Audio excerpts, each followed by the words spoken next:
Hey guys, welcome to my channel. I'm Simon from Scar Illustration, and I hope you're keeping well. Today I'm going to talk about how the weight of expectation, comparison, and overthinking can ruin your art, and how I moved past that with my latest personal painting, The Guardian Origin. Let's dive in.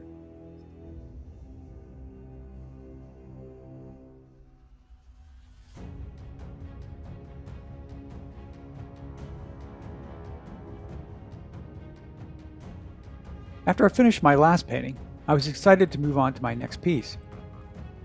So I started to go through some ideas and rough sketches.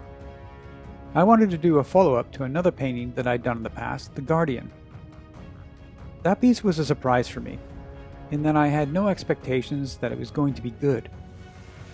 I just had a feeling about it, and went for it. I didn't think about how it was going to be received, if people were going to like it, or if it was going to go in my folio. I just had fun and went with the flow.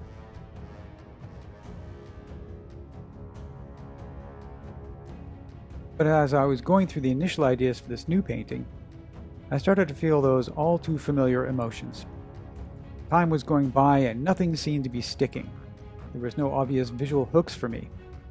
Nothing I could throw my weight behind. I also felt a rising pressure to create something as good, if not better, than my last painting. Something where I could show my progress in the time that had passed. I started to feel overwhelmed and an imposter. And I wasn't sure if I could emulate that magic again. Especially after completing my previous painting where I was getting mentored. And so the weight of overthinking and comparison started to kick in, and my progress with the painting started to slow down.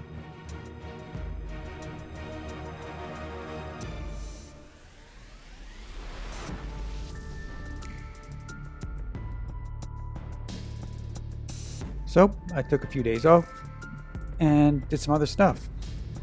Stopped looking at social media as much or comparing my work to other artists, and instead I watched movies that I really enjoyed, got out into nature, read some books, and after a few days I became inspired again and was able to release the weight of expectation and worry. And then I got back to work.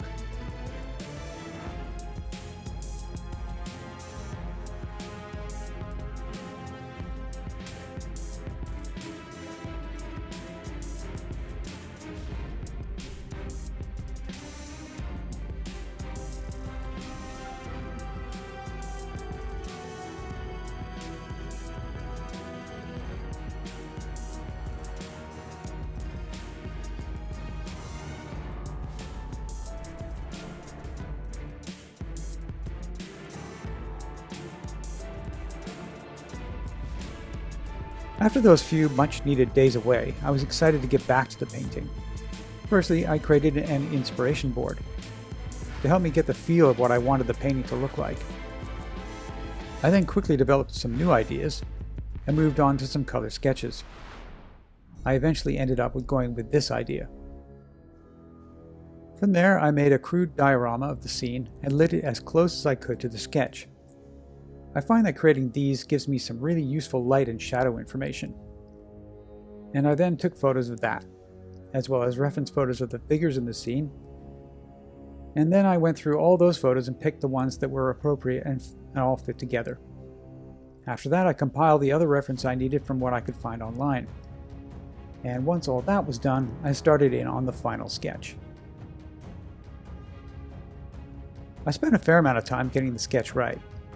I wanted the character to have the similar look and feel to the original painting, the only difference being that he was much younger. I went through my usual block in, only with this painting I kind of went from background to foreground, which is how I used to tackle my traditional work. Moving from the sky to the architectural structure. At this point I wasn't really finessing anything too much, I just wanted to get everything in the right place, and see how it was all going to fit together as a whole. And then it was on to the stairs and the floor. The floor tiles were a little tricky to get right. They had to have a worn-in look and not look too perfect or digital.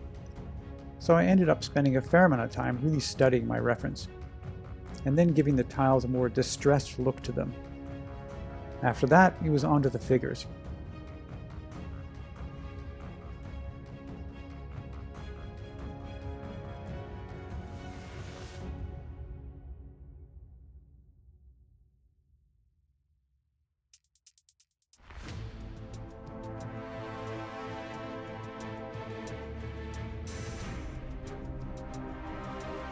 Real quick, if you are enjoying the video, please consider liking and subscribing, as this will make it much easier for me to continue making this type of content. Now, back to the video.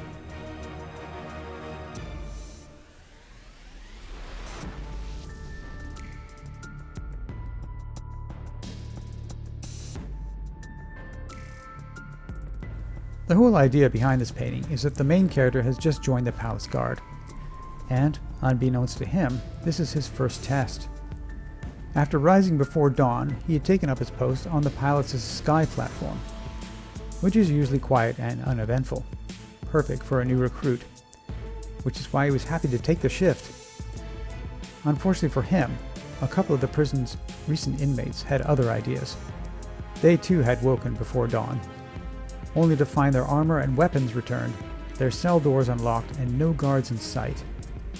Weary of their sudden good fortune, they quickly grabbed their swords and headed out the door, up some rocky stairs, and found themselves on the famed sky platform, with only a single lowly recruit between them and freedom.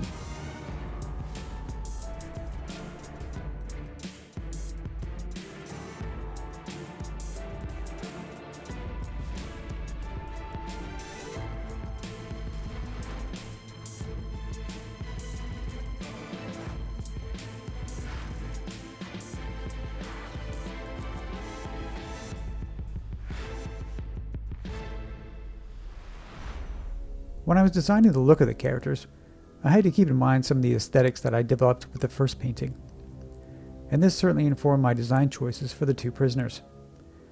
However, the main character needed to look a bit more polished, and therefore somewhat different from the other two, which is why his outfit looks more expensive and coordinated.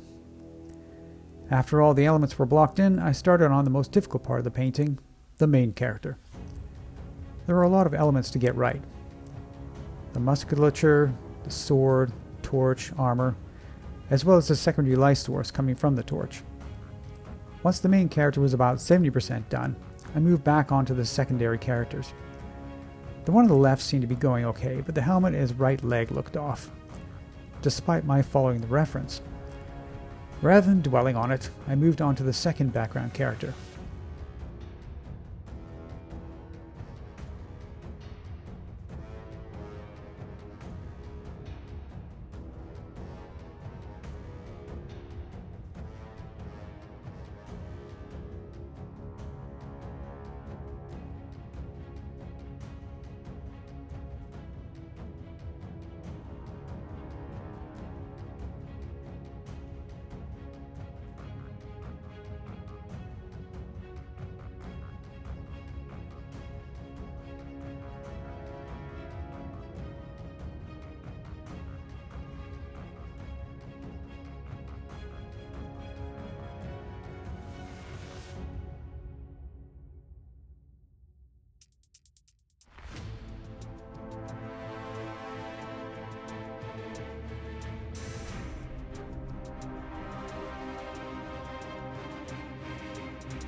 I actually felt a lot more confident about this character. The pose seemed to be easier for me, and flowed a bit nicer. In order for me to get the character to look the same as the other one, I had to make a copy of the first character and move it closer, so I could reference it a bit easier on the screen.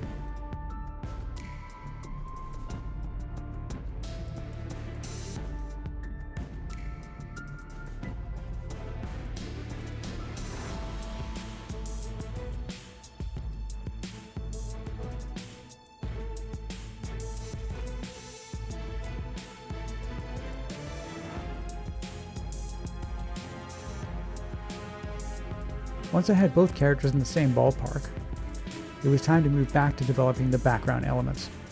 I started with the arches.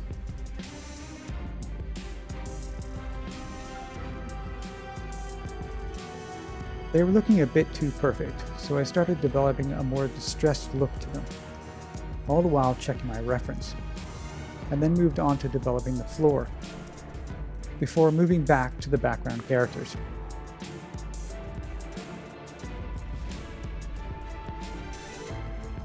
While I was working on the architecture, I noticed that the armor on these characters needed a bit more work, as well as some of the leather elements and the blue smoke. So I took the weekend and did some studies of armor, as well as leather and smoke to support some of the other areas that I felt weren't quite there. As a result, I felt a lot more confident going back to the painting.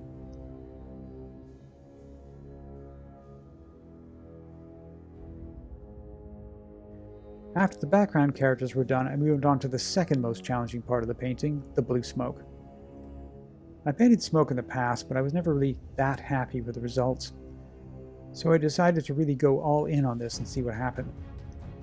I re-sketched out all the smoke, added a layer of color behind it so I could see everything easier, and then started adding in all the elements.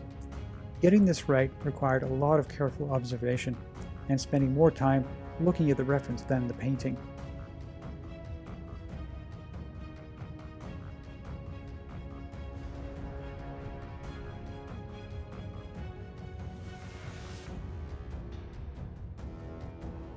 After I finished that, it occurred to me that the main character should probably have pauldrons, especially as the other two prisoners did. If not, he would look unprepared and at somewhat of a disadvantage. I really liked the light and shadow shapes on his shoulder and was reluctant to cover those up, but in the end I decided that I would have to add the pauldrons for the sake of believability. Getting the angles right proved to be a bit tricky, but I got there in the end after flipping the painting multiple times. While I was doing all of this, my wife walked past and casually suggested that I should crop the bottom of the picture, as there were a lot of dead space. Faceplant. I'd spent so much time looking at the painting that I'd missed this seemingly simple and yet impactful change. All through the painting I kept thinking that something was missing, that somehow it just wasn't looking quite right. And once I made this quick change, the difference was like night and day.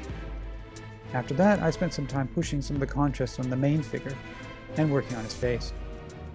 I ended up painting his face a number of times before I got it right, and then promptly went back to the original.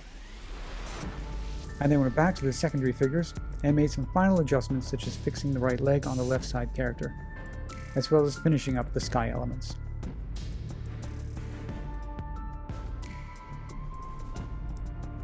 My main message with this video is that in order to create your best art, you need to have an open mind and let go of expectations.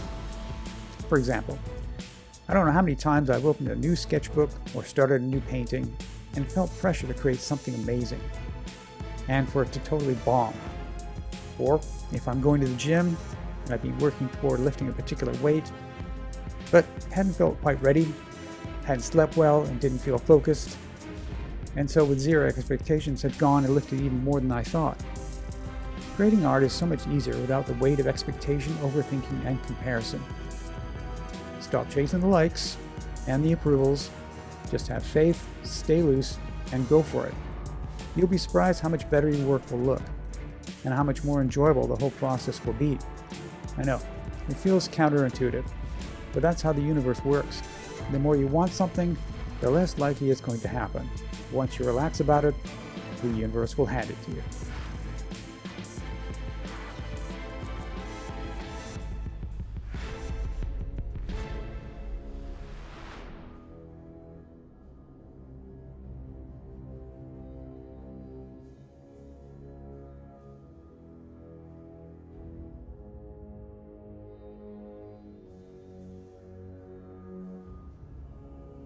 Hope this was helpful, and let me know if you have any questions in the comments below.